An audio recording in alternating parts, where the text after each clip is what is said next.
Je suis Angela Vella, professeure à l'Institut universitaire des technologies de Rouen, l'IUT, dans le département des mesures physiques. À côté de cette activité d'enseignement, je mène une activité de recherche au sein du groupe de physique des matériaux, et en particulier dans l'équipe d'instrumentation scientifique que j'anime avec le professeur François Bourpillon. Depuis cette année, je fais aussi partie comme membre junior de l'Institut universitaire de France, qui est un institut qui aide les enseignants-chercheurs des différentes universités françaises à mener leur activité de recherche. C'est-à-dire que lorsqu'on rentre dans cet institut, on est sélectionné sur un projet de recherche, on a une décharge d'enseignement et une enveloppe pour mener les activités de recherche.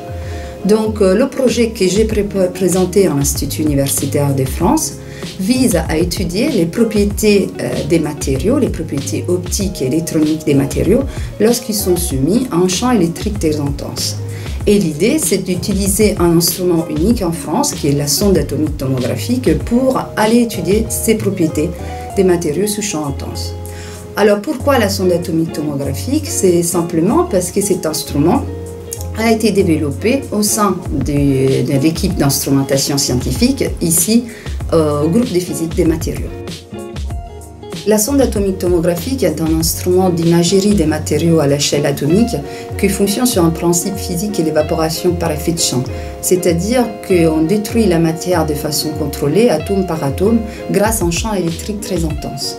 Voilà pourquoi on peut ici utiliser cet instrument pour étudier quelles sont les propriétés des matériaux lorsqu'ils sont soumis à un champ électrique statique intense, mais aussi on peut éclairer ces matériaux par une impulsion laser très courte et donc étudier l'effet d'un champ électrique oscillant.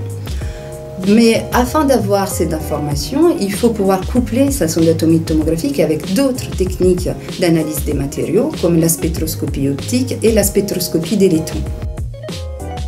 Voilà pourquoi aujourd'hui, je travaille avec les autres membres de l'équipe d'instrumentation scientifique sur deux bancs de mesures différents. L'un dans lequel la sonde atomique tomographique est couplée avec des mesures de spectroscopie optique, de photoluminescence et d'absorption, et l'autre dans lequel la sonde atomique tomographique est couplée à des mesures de spectroscopie d'émission d'électrons.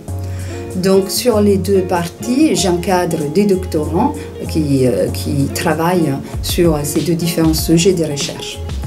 En même temps, les premiers résultats qu'on a obtenus sur l'étude des changements des propriétés optiques des matériaux sous champ électrique intense m'ont permis de déposer ainsi un autre projet de recherche. Cette fois-ci, ce projet a été financé par la région Normandie et l'Institut Carnot.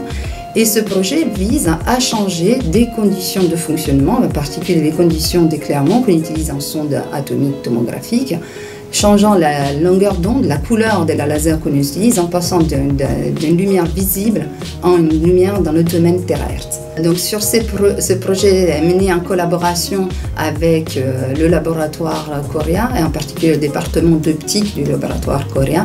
Et c'est avec ces collègues que je co-encadre un étudiant en thèse qui est en train de développer une nouvelle source d'impulsion terahertz très intense et très courte, à coupler ensuite avec la sonde atomique tomographique.